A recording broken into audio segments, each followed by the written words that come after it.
오늘은 이루어 가시는 이란 제목으로 여러분들과 함께 은혜를 나누고자 합니다. 우리가 계속 요셉과 형들의 갈등들을 살펴보고 드디어 요셉을 통해서 이제 내가 형들 제가 요셉이에요 이 정체를 드러내게 되고 아주 큰 화해를 하게 되는 장면들을 계속 말씀을 통해 나누고 있었죠. 요셉이 형들과 만난 사실은 바로뿐만 아니라 온 애굽에 다 소문이 퍼지게 되고요. 그 소문으로 인해서 바로는 굉장히 파격적인 조치 하나를 취하게 됩니다. 그건 뭐냐면 창세기 45장 21절에 기록되어 있는데요. 이스라엘의 아들들이 그대로 할세 요셉이 바로의 명령대로 그들에게 수레를 주고 길 양식을 주며, 요즘 말로 하면 정말 최고급 리무진을 경원 딸려서 보내준 거예요. 그러니 여러분, 야곱이 이 형들을 보낼 때 그 마음이 어떻겠습니까? 베냐민을 보낼 때 그 마음이 어떻겠습니까? 그런데 그 차와 그 행렬을 봤을 때 또 야곱의 마음이 어떻겠습니까? 진짜 극과 극을 왔다 갔다 하는, 정말 야곱의 마음은 어떻게 표현할 수 없는 감격과 감동, 동시에 큰 불안감이 그의 마음속에 있었을 거예요.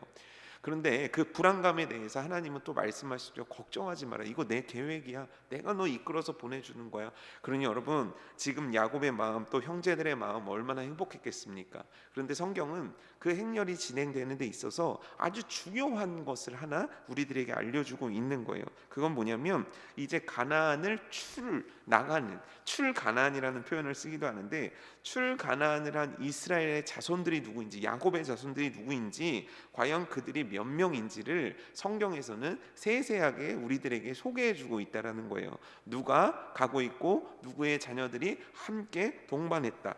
그러면서 하나하나 집안마다, 지파마다 이제 그것들을 열거하면서 우리들에게 정보를 주는 거죠. 그런데 읽다 보면 몇 가지 의문이 생기게 됩니다. 여러분들도 그 의문을 발견하셨는지 모르겠지만 8절부터 27절까지 그 함께 동행한 자의 숫자를 70명이라고 얘기하는데, 이 70명의 숫자들을 하나하나 헤아려서 보게 되면 뭔가 석연치 않은 부분들을 발견하게 되거든요. 그 석연치 않은 부분들을 여러분들과 함께 풀어나가면서 오늘 이 내용을 통해서 하나님이 우리들에게 주시는 말씀이 무언가를 좀 깨닫는 시간 되었으면 좋겠습니다. 첫 번째, 제가 이 말씀을 보면서 궁금했던 거, 석연치 않았던 건 뭐냐면 딱 70명이었는가 이거예요. 이 딱 70명이라는 것에 대한 의문은 왜 갖게 됐냐면, 정말 딱 70명만, 정말 맞힌 숫자만큼만, 기록한 숫자만큼만 출가나안을 했을까라는 궁금증이었어요. 왜 이 궁금증이 생겼는지 여러분들도 저와 같이 말씀을 읽다 보면 이해가 되실 텐데, 성경을 좀 펼치셔 보시고요, 저와 함께 읽어봐요. 12절 한번 볼까요? 유다의 아들 곧 엘과 오난과 셀라와 베레스와 세란이, 엘과 오난은 가나안 땅에서 죽었고 베레스의 아들은 헤스론과 하물이요. 이 구절에서 우리는 굉장히 친숙한 이름들을 만나게 되는 거예요. 물론 여러분들은 친숙하지 않으실지 모르겠는데, 왜냐하면 우리가 설교로 나누었던 인물들이 굉장히 많이 나오거든요. 유다, 엘, 오난, 셀라, 베레스, 세라까지 다 우리는 들어본 이름들이란 거예요. 근데 그 이 이름 중에서 익숙하지 않은 사람이 딱 두 명이 있어요. 처음 듣는 이름이 있다라는 거예요. 그 이름은 뭐냐면 베레스의 아들은 헤스론과 하모리오라는, 그러니까 헤스론이라는 인물과 하몰이라는 인물은 우리가 그 전에 보지 못했던 인물이에요. 왜냐하면 베레스의 아들이라고 표현되어 있기 때문이에요. 베레스가 아들을 낳나 보지, 이렇게 넘어갈 수 있는데, 이 시기적으로 좀 문제가 됩니다.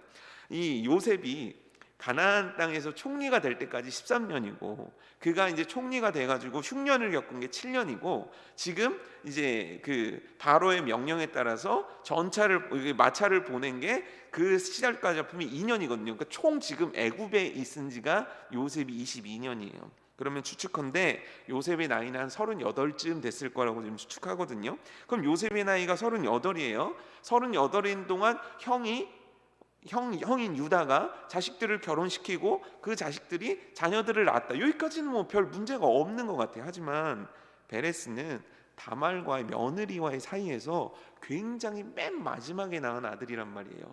그런 아들이 결혼을 하는 것도 어려운 거고, 22년 동안, 그리고 결혼한 아들이 자손을 낳았다라는 거는 이 물리적인 시간으로 뭔가 맞지 않는다는 거죠.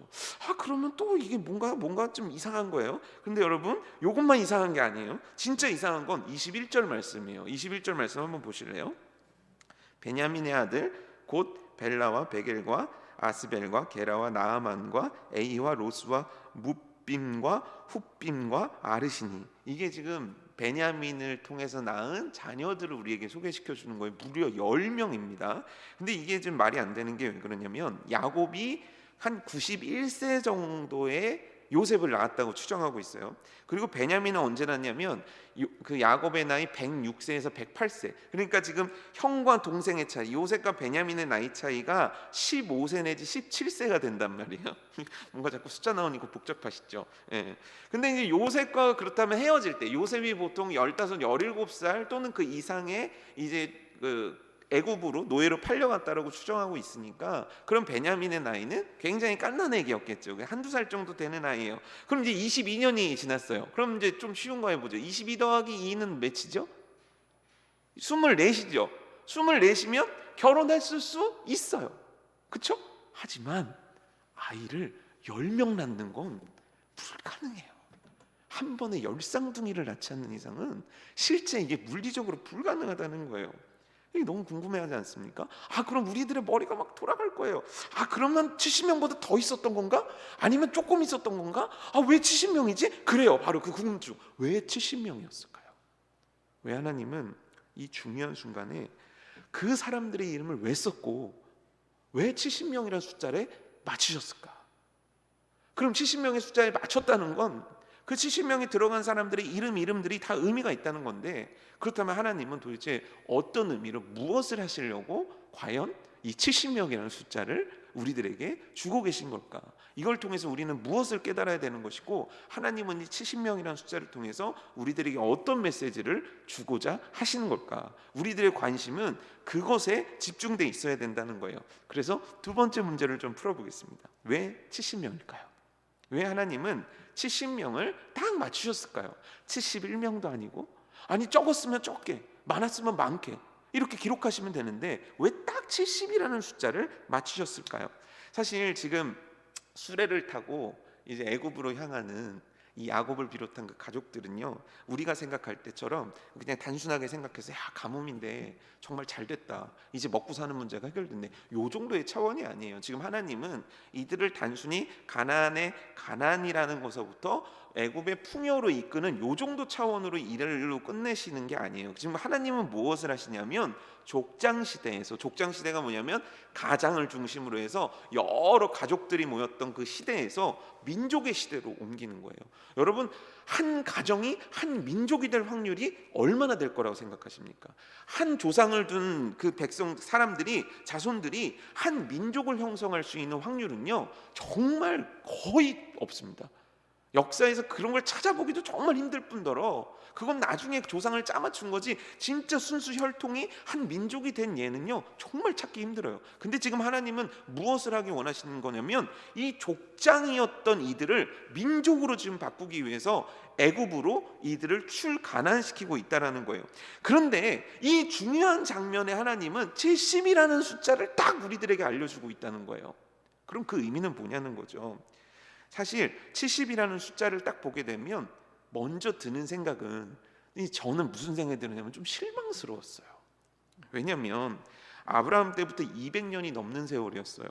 하나님께서 아브라함에게 하신 약속이 뭡니까? 큰 민족을 이루어 줄게. 근데 그 민족을 무엇에 비교했습니까? 하늘에 반짝반짝거리는 별, 그리고 바다에 셀 수 없는 모래에 비교했어요. 그럼 그게 뭡니까? 많다는 거예요. 어마어마하게 많다는 거예요. 근데 그렇게 약속한 지 200년이 넘게 흘렀는데 고작 70명이라니. 게다가 하나님께서 땅도 약속하셨잖아요. 지금 아브라함의 소유주로 된 법적인 땅은 아브라함의 아내였던 사라를 위해서 산 가족들을 가족 무덤인 막벨라 굴하고 그 앞에 땅 조금이란 말이에요. 그러니 이게 뭡니까? 이 긴 세월 동안 광야에서 그렇게 고생하면서 버티고 살아냈는데 고작 지금 가나안에서 출가나안하는 그 숫자가 70명에 불과하고 땅도 고작 그거라면 이거 뭔가 우리들의 마음속에 굉장히 실망감을 줄 수 있는 수치 아니냐는 거죠. 제가 너무 깐깐하고 좀 까탈스럽게 지금 성경을 보는 겁니까? 근데 저는 그런 생각이 들었단 말이에요. 70명은 정말 하나님의 위대하심에 비교하면 너무 적은 거 아닌가. 그런데 왜 그렇다면 70을 하나님은 쓰셨는가? 차라리 저였으면, 제가 이 저자였었으면 막 숫자를 불렸을 것 같아요. 막 사돈의 팔촌 다 끼어들고, 그다음에 막 종들도 막 이렇게 해가지고, 야 이것 봐 이렇게 많아, 야 700명 7,000명 아니 7만 명이 70만 명이야, 막 이렇게 했을 것 같아요. 근데 왜 성경은, 왜 하나님은 딱 70에 그 숫자를 맞추셨다는 거예요. 이걸 해석하기 위해서는 70이라는 숫자를 좀 분해해서 생각할 필요가 있죠. 7이라는 숫자는 완전수예요. 아니, 하나님의 숫자로 우리가 통하고 있는 거예요. 10이라는 숫자는 완전수인 거죠. 그러니까 7 곱하기 10은 뭐냐면 하나님의 성취를 의미하는 숫자예요. 하나님께서 뭔가 이 시간들, 굉장히 아브라함 때부터 굉장히 긴 시간 동안에 무언가를 성취하셨고, 그 성취를 상징하는 숫자가 바로 70이라는 거예요. 그러면 또 질문 하나로 들어가게 돼요. 그럼 하나님은 뭘 성취하셨냐는 거예요. 아니, 고작 자손 70명이면 이거 하나님이 성취했다고 하기는 너무너무 부족한 숫자 아닙니까? 실제 여러분들 가족 모임에 가보세요. 얼마나 많습니까? 그렇죠?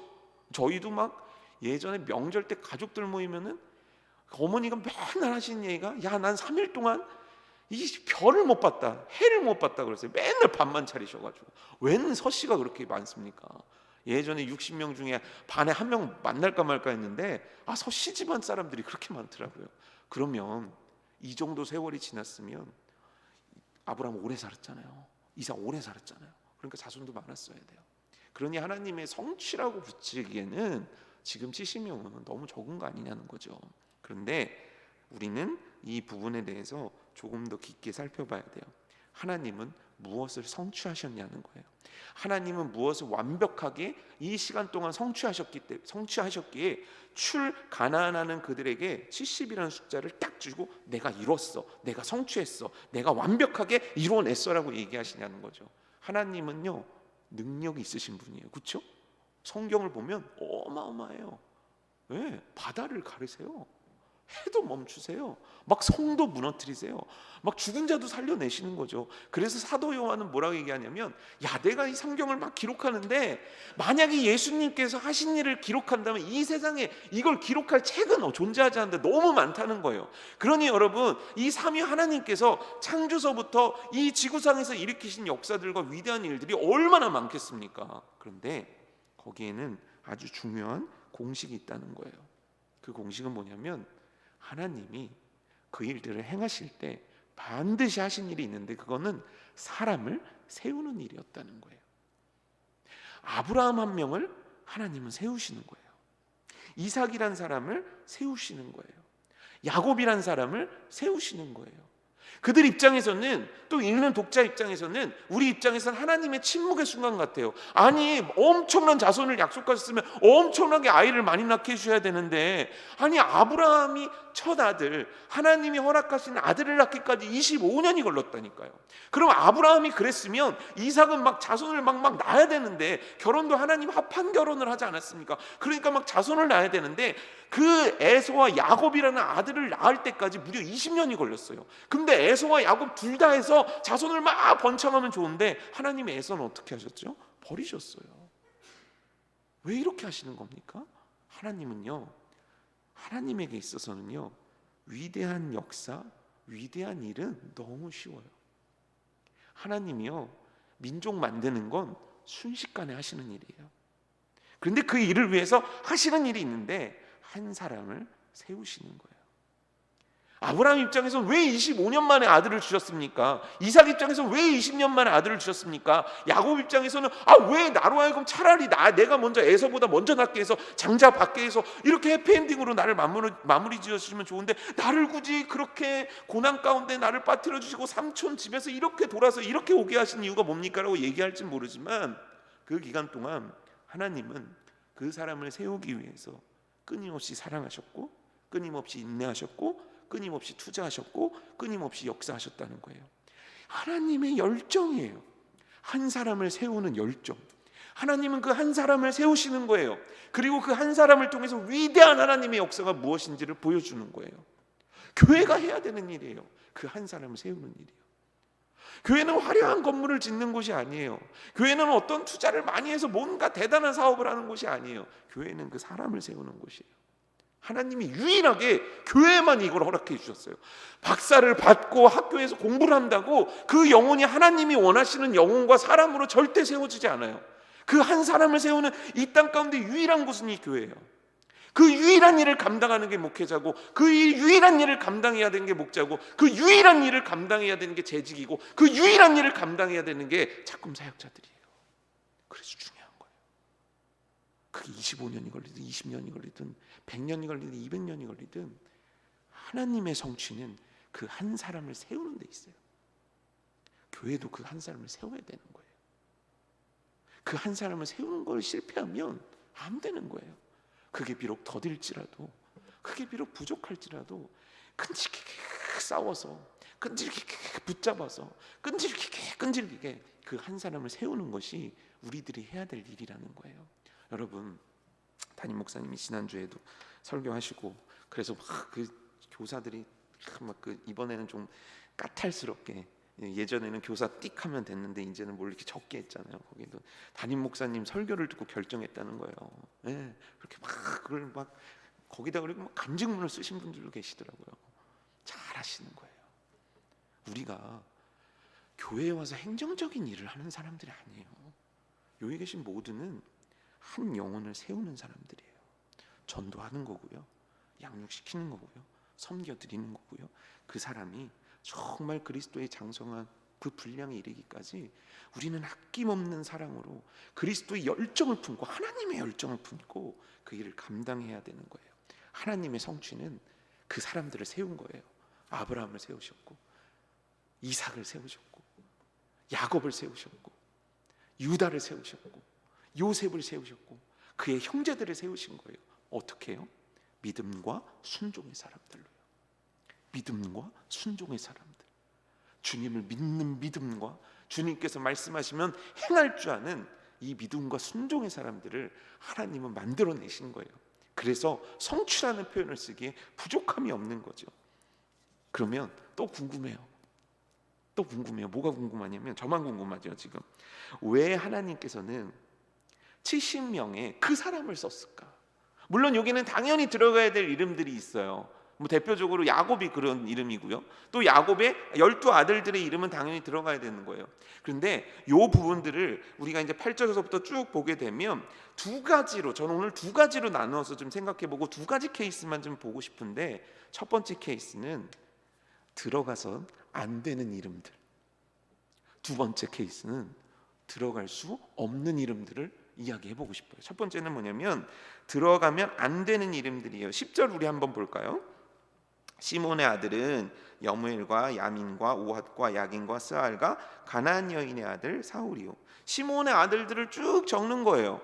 뭐 아내가 있었겠죠. 아내의 이름은 거론되지 않았으니까. 그런데 아주 희한한 명칭 하나가 등장하게 돼요. 그게 뭐죠? 가나안 여인의 아들 사울이라는 거예요. 추측해 볼 수 있어요. 사울이라는 아들이 있구나. 그 아들의 엄마는 다른 사람이었구나. 근데 그 다른 사람의 출신이 뭐냐? 가나안 여인이구나. 그럼 가나안 여인 하면 우리 머릿속에 드는 생각이 뭡니까? 가나안 땅 하면 여러분들 머릿속에 드는 생각이 뭐예요? 음란하고 죄악된 땅 아닙니까? 하나님께서 그래서 여호수아 때 모두를 다 진멸하라고 명령하신 땅 아닙니까? 왜죠? 그 죄악이 결국은 하나님의 백성들을 암처럼 갉아먹게 만들 거기 때문에, 하나님과의 관계를 무너지게 만들 거기 때문에. 그런데 그렇게 행했다는 거예요. 누가? 시므온이요. 시므온이 가나안 여인을 취했다는 거예요. 근데 여러분, 가나안 여인을 취한 건 시므온만 취한 거 아니에요. 유다도 취했고 유다의 자녀들도 가나안 여인들과 결혼했어요. 근데 왜 시므온은 이렇게 기록이 돼 있을까요? 유다는 돌이켰거든요. 시므온은 돌이키지 않았거든요. 결국 끊지 못하는 죄악의 이름이 이 시므온의 자손 가운데 있게 되는 거예요. 가나안 여인이 남아있게 되는 거예요. 두 번째 볼까요? 12절 볼게요. 유다의 아들 곧 엘과 오난과 셀라와 베레스와 세란이, 엘과 오난은 가나안 땅에서 죽었고 베레스의 아들은 헤스론과 하물이요. 베레스와 세란은 누굽니까? 며느리 다말을 통해 낳은 자예요. 이 말이 안 되는 거죠. 어떻게 며느리를 통해서 자손을 낳을 수 있고 그 자손이 본인 유다의 자손으로 등록되어 있을 수 있냐는 거예요. 근데 여기를 보면 유다의 치부를 드러내는 또 하나가 나오게 돼요. 그게 뭡니까? 엘과 오난이에요. 며느리를 통해 아들을 낳은 것도 굉장한 치부인데 엘과 오난은 어떤 자입니까? 아브라함의 자손 중에 유일하게 하나님께 벌받아서 죽은 자들이에요. 하나님이 직접 치신 자들이라고요. 이들의 죄가 뭡니까? 하나님의 말씀대로 따르지 않았기 때문에. 엘의 죄악은 무엇인지 구체적으로 밝혀지지 않고 있지만 오난은 그 계대 제도, 고엘 제도를 지키지 않았던 불순종 때문에 죽게 되지 않습니까? 그럼 여러분 생각해 보십시오. 제가 이 두 가지 케이스를 뽑아낸 이유는 뭐냐면 지금 굉장히 영광스러운 장면이에요. 이 장면은 그 바로가 보낸 수레를 타고 진짜 출 가난해갖고 애굽으로 들어가는 굉장히 영광스러운 순간이에요. 그럼 그 영광스러운 순간에 굳이 이런 이름을 기록할 이유는 없잖아요. 그렇잖아요. 아니 그냥 시므온이 가나안 여인을 통해서 사울이란 자녀를 낳았을 수 있어요. 하지만 그걸 굳이 거기다가 적어야 될 이유는 없잖아요. 자손 대대로 이걸 봐야 되는데, 그렇지 않습니까? 아니 그래요, 유다가 잘못한 것도 알겠어요. 근데 죽은 아들들 굳이 적을 이유는 없잖아요. 죽은 아들들까지 굳이 그 명단에 넣을 이유는 없잖아요. 좀 뺄 건 빼고 좀 가릴 건 가려가지고 좀 아름답게 그 장면과 상황들을 좀 이렇게 잘 덮으면 안 되냐는 거죠. 아니요, 여러분 성경은요 우리에게 그걸 허용하지 않아요. 아름답게 포장하지 않아요. 있는 그대로 다 드러내요. 아니 어떻게 이런 위대한 인물이 이런 짓을 하나? 그걸 드러내는 게 성경이에요. 왜죠? 성경은 우리들에게 간단한 이야기를 해주고 싶은 거예요. 그래, 어떻게 살을래? 이와 같이 행한 자들이 있었다. 그런데 이렇게 됐어. 자, 이제 너에게도 기회를 준다. 너는 어떤 선택을 할래? 하나님의 말씀대로 살래? 아니면 하나님이 원치 않은 길을 갈래? 이 두 가지를 성경은, 특별히 구약 성경은 우리들에게 계속 지속적으로 보여주고 있다는 거예요. 하나님께 벌받고 하나님께 징계받은 자의 인생과 하나님께 축복받은 자의 인생을 계속 대비시켜서 우리들에게 보여주고 있는 거예요. 우리들에게 선택하라는 거죠. 너는 어떤 걸 선택할래? 나와 내 집은 여호와만을 섬기겠노라. 이걸 선택하라는 거예요. 근데 그걸 선택한 자들의 이야기를 그대로 또 나머지 말씀은 우리에게 전해주거든요. 12절, 17절, 20절이에요. 먼저 12절 하반절 볼까요? 베레스의 아들은 헤스론과 하물이요. 여러분, 베레스는 이 족보에 나와서는 안 되는 이름이에요. 그럼 누가 나와야 됩니까? 엘과 오난과 셀라. 셀라라는 아들은 유다의 세 번째 아들은 아직 살아있어요. 그러면은 적통이 누가 돼야 돼요? 당연히 셋째 아들. 아니 눈 시퍼렇게 자기가 낳은 아들이 있어야 되는 거 아닙니까? 근데 성경은 그 이름을 지워버려요. 그 이름, 마땅히 유다의 계보를 물려받을 자의 이름으로 누구를 등장시키냐면 베레스라는 이름을 등장시킨다는 거예요. 왜죠? 왜죠? 그래야 될 이유가 있나요? 네, 유다가 돌이켰거든요. 유다가 하나님께서 돌이키라 하신 기회를 잡았거든요. 그래서 그의 인생이 하나님만을 섬기겠습니다로 바뀌었거든요. 그랬더니 하나님의 축복이 베레스를 통해서 그의 후손들에게까지 나오게 되는 거예요. 그래서 베레스의 아들들의 이름들이 베레스가 진짜 가나안 땅에서 낳지 않았음에도 불구하고 기록된 이유예요. 봐, 돌이킨 자를 봐, 하나님 말씀대로 순종한 자를 봐. 베레스 어떻게 됐니? 그러면서 그의 자손들을 우리에게 얘기해 주고 있는 거죠. 룻기 4장 12절 말씀인데 여호와께서 이 젊은 여자로 말미암아 내게 상속자를 주사 내 집이 다말이 유다에게 낳아준 베레스의 집과 같게 하시기를 원하노라. 베레스라는 이름이 저주받은 이름 아닙니까? 이 땅에 존재해서는 안 되는 이름이 축복된 이름으로 바뀌는 거예요. 보아스와 룻에게 이렇게 축복해 주는 거예요. 너네 집안이 베레스처럼 되기를 원해. 어떻게 했길래요? 그들이 돌이켰기 때문에. 어느 길을 택할래? 하나님 말씀이에요. 그 순간에 그 하나님의 말씀과 그 하나님의 약속을 택했기 때문에 그의 집안을 하나님은 바꿔놓으신 거예요. 우리 또 17절 볼까요? 아셀의 아들은 임나와 이스와, 저 혼자 보고 있는 건 아니죠? 다 같이 이렇게 보고 계시죠? 네. 아셀의 아들은 임나와 이스와와 이스위와 브리아와 그들의 누이 세라며 또 브리아의 아들은 헤벨과 말기엘이니. 참 이 부분이 참 해석하기가 쉽지 않아요. 아셀이라는 아들이 있는 거죠. 그래서 자녀를 쭉 낳는데 보세요. 임나, 이스와, 이스위, 브리아. 첫째 아들은 누구게요? 첫째 아들 어렵나요? 임나, 이스와, 이스위, 브리아. 첫째 아들은 누구게요? 임나죠. 그렇죠? 그러면 족보상에 첫째 아들의 자녀들이 기록돼야 돼요. 둘째 아들의 자녀이 기록돼, 셋째가 기록돼, 넷째 아들이 기록돼야 돼요. 첫째 아들이 기록돼야 되죠. 근데 지금 성경은 누구 몇 번째 아들을 기록하고 있어요? 넷째 아들을 기록하고 있어요. 넷째 아들의 자손을 기록한다는 건 뭐냐면 아셀의 아들, 아셀의 적통은 누구라는 거예요? 브리아라는 거예요. 이것도 무슨 일입니까? 아들 셋이 다 죽었나요? 아들 셋은 자손을 못 낳은 건가요? 아니요. 죽었다는 기록도 없고 자손을 못 낳았다는 기록도 없어요. 하지만 하나님은 브리아라는 이름을 의도적으로 기록하신 거예요. 근데 성경을 봐도 브리아에 대한 기록이 없어요. 근데 우리가 추론해 볼 수 있는 게 있어요. 뭐냐면 브리아의 아들들의 이름이에요. 헤벨과 말기엘이라고 나오는데, 헤벨은 하나됨, 연합이란 뜻이에요. 말기엘은 무슨 뜻이냐면 주님이 나의 왕 되신다는 뜻이에요. 이게 무슨, 해석해 보면 뭡니까? 이 브리아라는 자의 신앙은 어떤 신앙인가? 하나님을 온전히 왕으로 삼은 신앙, 그 하나님과 연합된 신앙. 기록이 없어요. 어떻게 그렇게 살았는지, 어떤 위대한 업적이 있는지 그런 기록이 없어요. 하지만 부모가, 제가 있잖아요, 제가 자녀의 이름을 무엇라고 짓겠습니까? 뭔가 신앙적인 것으로 이름을 짓겠죠. 윤수, 빛날 윤에 빼어날 수. 이게 무슨 의미냐면 하나님이 주신 빼어난 능력으로 이 세상을 반짝반짝 빛나게 해주는, 뭔가 되게 목사자녀다운 이름을 부여한 거잖아요. 윤호. 윤호가 좋은 소식이란 뜻이거든요. 좋은 소식. 목사니까, 목사 자녀니까 그렇게 짓는 거 아닙니까? 제가 막 목사 자녀인데 뭐 석가 이렇게 지을 수는 없는 거 아닙니까? 그렇지 않나요? 그건 뭡니까?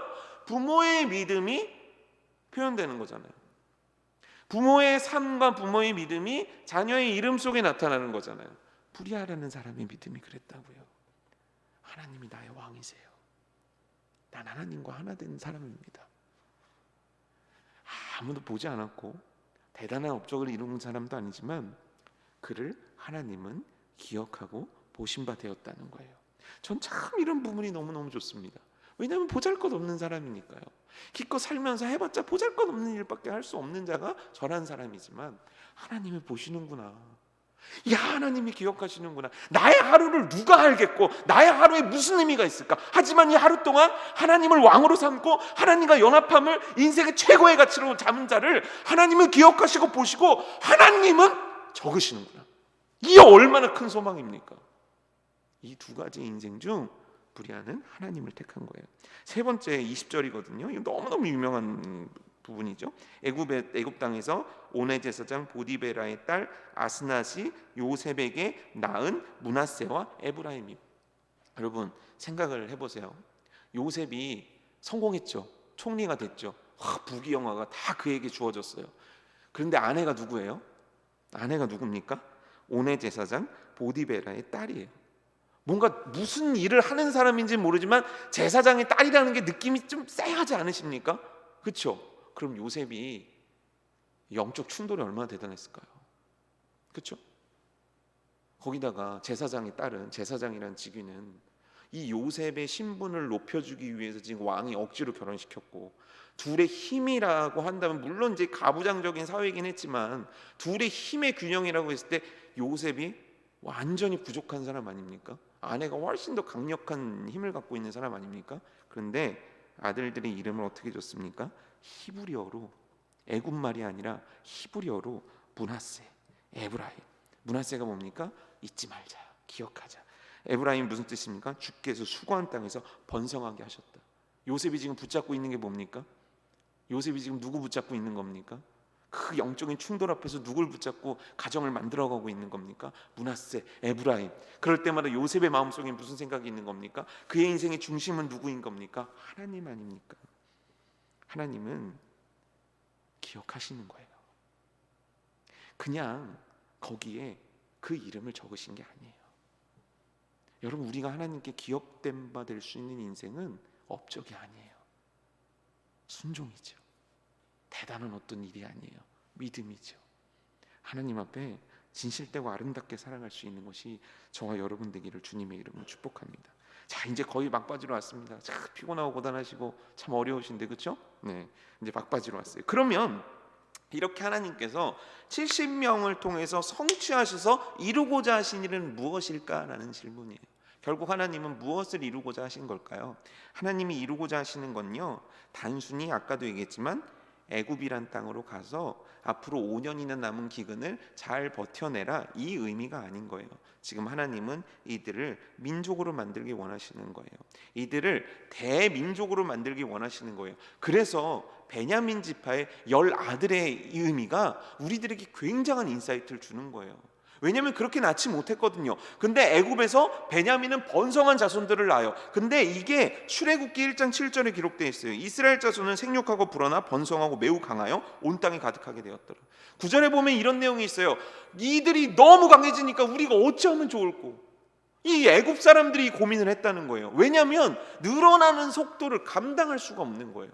늘어나는 속도가 말도 안 되는 거예요. 하나님이 자손을 축복을 해주시는데, 생육하고 번성하는 축복을 해주시는데 막을 길이 없는 거예요. 얼마나 바로가 막으려고 애를 씁니까? 산파들을 시켜서 죽이려고도 하고, 아들을 낳게 되면 저 나일강가에 버리라고도 하고, 그래도 못 막아요. 그래도 멈추지 않아요. 왜요? 하나님께서 그 작정하시고 민족을 만드시기 위해서 이들로 하여금 애굽에 거주하기 했기 때문이에요. 하나님은 하나님의 뜻을 한 번도 포기하거나 저버리신 적이 없는 거예요. 아브라함에게 했던 약속 누가 기억해요? 아브라함 한 명만 기억하도 그거 다행이겠죠. 이삭에게 한 약속, 그거 언제적 약속이에요? 야곱에게 한 약속, 그거 뭐예요? 사람들이 이룰런지도 모르죠. 하지만 하나님은 하나님의 약속을 반드시 성취하시며 이루시는 분이란 것을 오늘 우리는 말씀을 통해 깨달아야 되는 거예요. 여러분, 자, 저는 이제 그 장면을 상상해 봤어요. 야곱이 왕의 수레를 탔잖아요. 그리고 애굽을 탁 들어갈 때 야곱이 얼마나 기분이 어땠을까요? 여러분, 우리가 잘 아는 피라미드가 원래 흰색이었던 거 아세요? 네, 우리가 보는 건 이게 지금 황토색이잖아요. 원래 그게 흰색이에요. 원래 대리석 같은 걸로 쫙 돼 있고, 그 꼭대기에는 이 금으로 이렇게 돼 있어요. 막 번쩍번쩍 있는 금이 막 햇볕을 받으면 얼마나 번쩍번쩍 있겠어요. 어마어마하게 화려한 곳이 애굽이라는 곳이었단 말이에요. 그런데 그거 기억하십니까? 아브라함이 애굽에서 치욕을 받았던 거 여러분들 기억하십니까? 너무 두려워서 저는 제 누이입니다, 제 친척입니다 라고 속이면서 비굴하게 목숨을 구했던 그 아브라함의 모습을 여러분들 혹시 말씀을 통해 보신 적 있으십니까? 근데 지금 야곱은 어떻죠? 당당해요. 모두의 환호 가운데 아무나 일평생 귀족도 타볼 수 없는 왕의 수레를 타고 그 나일강을 거쳐서 애굽의 왕실로 향하고 있는 거예요. 여러분, 하나님께서 그 치욕스러운 모든 것들을 축복의 순간으로 바꾸시는 장면인 거예요. 여러분, 온전히 하나님께서는 이루시는 분입니다. 어제 어떠셨어요? 어젯밤에 잠 잘 오셨습니까? 바람이 막 불어가지고요, 그렇죠? 오늘은 어떠셨어요? 오늘은 너무 추웠죠. 무슨 날씨가 이렇게 변덕스럽습니까? 언제는 미세먼지 많고, 언제는 따뜻해서 막 외투 입기도 힘들더니, 언제는 또 바람이 막 불어갖고 회오리 바람이 치고, 언제는 그냥 추위에 그냥 덜덜 떨게 만들고, 이 변덕스러운 날씨 말이죠. 날씨만 변덕스러운 게 아닙니다. 사실 우리들의 인생이 그와 같이 변덕스러워요. 변덕스러운 삶, 변덕스러운 감정, 변덕스러운 생각들. 참 우리는 참 그렇게 변덕스러워요. 아침 다르고 점심 다르고 저녁 다른 거죠. 그런데 하나님은 그렇지 않으세요. 끝까지 그 한 사람을 세우시는 거예요. 그 사람을 세우시는 거예요. 그 사람이 누굽니까? 이 사람이 누구죠? 아브라함입니까? 이삭입니까? 야곱입니까? 아니요. 오늘 우리예요. 참 변덕스럽거든요, 저는. 그런데 이 변덕스러운 상황 속에서 이리저리 흔들리는 우리를 하나님은 세워가시는 거예요. 하나님의 열정과 하나님의 사랑과 하나님의 꿈과 하나님의 비전을 가지고 세워가는 거예요. 하나님이 하시는 거예요. 우리들 인생에 보이는 것이 없고, 우리들 인생에는 만져지는 것이 없고, 우리들 인생에 느껴지는 게 없는 거예요. 모르니까요. 뭘 모르는 사람들이니까. 하지만 알고 계시고, 이미 알고 계시고, 이미 결정하시고, 이미 작정하시고, 이미 인도하고 계신 하나님은 우리로 하여금 성취하게끔 만들어주신 하나님이심을 믿는 오늘 밤이 되기를 주님의 이름으로 축복합니다. 하나님의 계획을 이루시는 분입니다. 하나님은 하나님의 꿈을 이루어내시는 분입니다. 하나님은 그 어떤 상황일지라도 하나님이 작정하신 바를 반드시 이루시는 우리의 하나님이심을 믿는 이 밤 되기를 주님의 이름으로 축복합니다.